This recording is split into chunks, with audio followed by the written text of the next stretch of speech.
Gale, David. thank you for doing this. Thank you for a lot of things. But the premise of this film is that the medium of television is stronger than most people ever understand, either when they're watching it or when. Part of this film years ago, it was to see the world through the eyes of people who were playing parts. It used to be called playing gay before it came out of the box. I always thought that playing a gay part, particularly for a non-gay actor, was going to teach you something. You were going to learn something that you couldn't possibly know any other way until you inhabited that. I mean, there are a lot of parts like that. You play a murderer, you play a doctor, you learn something. So that's how this all started. We'll come to that in a minute. I'd like to start with where you started. You started growing up in Atlanta, am I right? First 15 years of your life, you lived in a very, maybe the word is constrained environment. It was defined by religion. Is that a fair statement? To a certain degree. Yeah. Remember that I am cut out of this, so anything that I say, please say in a way that gives it context. But tell me about growing up. Well, I grew up in Atlanta, Georgia, in the suburbs, the surrounding areas, southwest DeKalb County. Born in Atlanta, downtown, but raised in Decatur and in Stone Mountain and South DeKalb. And at a certain point in my life, my family became really seriously involved with the church, Pentecostal, Southern Pentecostal, born again, quite a large organization. And maybe from the age of 6 or so, I kind of got injected into that world. And then there were services 5 times a week, Wednesdays, Monday nights, and 2 services on Sunday. That's 5, isn't it? Maybe 5. There was a big youth organization, Christian rock. But then the Sunday, that was a Monday night thing, and the Sunday thing was somewhat unique, fairly integrated for the time in terms of the church body and excellent music. Sometimes we'd have 2 drummers on stage at the same time, so it would be sort of gospel blues and southern rock and people speaking in tongues and falling down and all that. Were you an active participant, or were you sort of watching it? I was primarily watching. I mean, I was in and out a little bit when I was younger, but I never really synthesized with that world.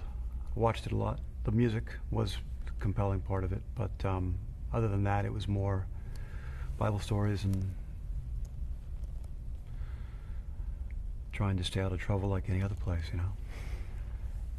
Were you good at staying out of trouble? I was fairly good. I could keep my head down, you know. I had friends that would get whacked, and I would kind of be slightly behind. Siblings? Older sister, younger brother. And what's the age difference? You're in the middle. 6 years younger than my sister, and almost 8 older than my brother, 7 and so on. I can't really talk about my brother. You don't have to talk about anything. Just so you know. That's fine. Okay. What I'm getting, though, is I'm an only child. What I'm getting is that in a way, because of that age gap, you're sort of on your own. There's not a close age between. Yeah, the age difference between my older sister, and my younger brother was kind of that perfect thread. And being in that position in the middle, it was kind of easy to be invisible, you know? Mm-hmm. And to my delight, actually, it was cool. Mm-hmm. You were part of that till you were a teenager. So you were about 15? Until I was about, I rapidly extracted myself about the time I got my driver's license. And then I left completely from that world when I was 17, so I haven't been back there, you know, to that church world. What was it that you said what you did like about it? The music was compelling, and interestingly, it was somewhat integrated. What didn't you like?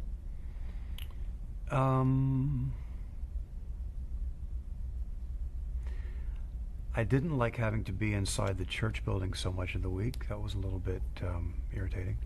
I was a kid, and I wanted to be outside.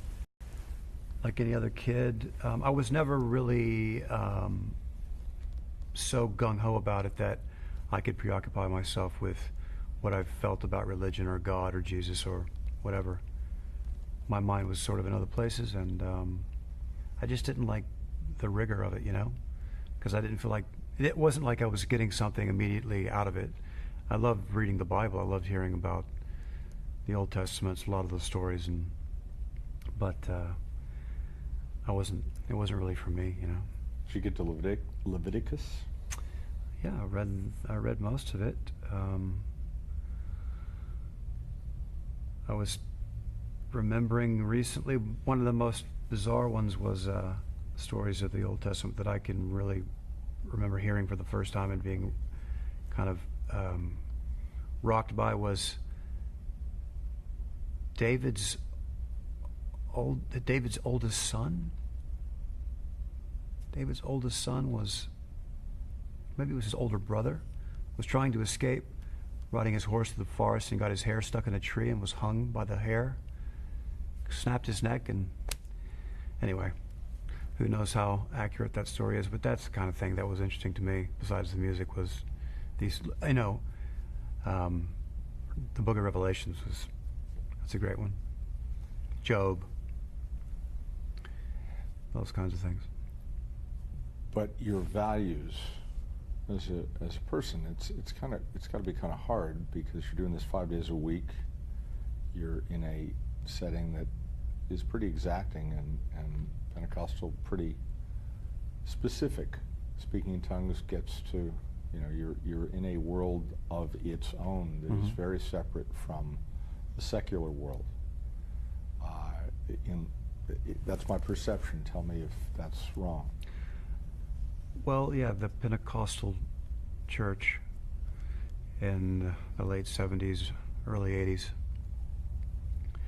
it was pretty tribalistic. The Holy Spirit coming into your body and then coming out of your mouth in a language that only God and you can understand. There's a bit of Willy Wonka in there. There's a bit of Clockwork Orange in there. There's all kinds of stuff going on, you know. And yeah, it was pretty isolated in its own world, but it's like any other place, you know. It's full of pretenders and full of double dealers and charlatans all the way up and down the line.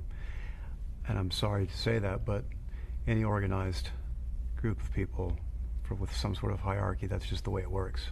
We all know this. It's human nature. We do. And so, mi drogies. Yep. What was the point at which, when you left that, what were you leaving that or going to something when you got that driver's license? Kind of double, both sides. I was leaving that because I had kind of hit that wall of doubt, but more just bullshit calling, you know? Like I called that card and there's no explanation. There's nothing that's coming through. I've never seen a flaming sword. Not unless it was on some nightclub stage somewhere at some point. But yeah, I didn't believe it. I didn't buy it. You know, I love the stories, I love the myth, I love the poetry, I love the intensity, and I love the music, but the day-to-day of it was pretty clearly preposterous, you know. How of the world could you be before you left that? In other words, what kind of were you, as a household? Did you have a television? Could you watch TV? Yeah, to some degree. Not a lot. Not a lot at the time. There was a bit of cable at some point, so I did see some films on television. I remember the two biggest things that I saw on television was once on, I think, Sunday afternoon, like a movie. I saw part of Lawrence of Arabia. That really blew me away. And I saw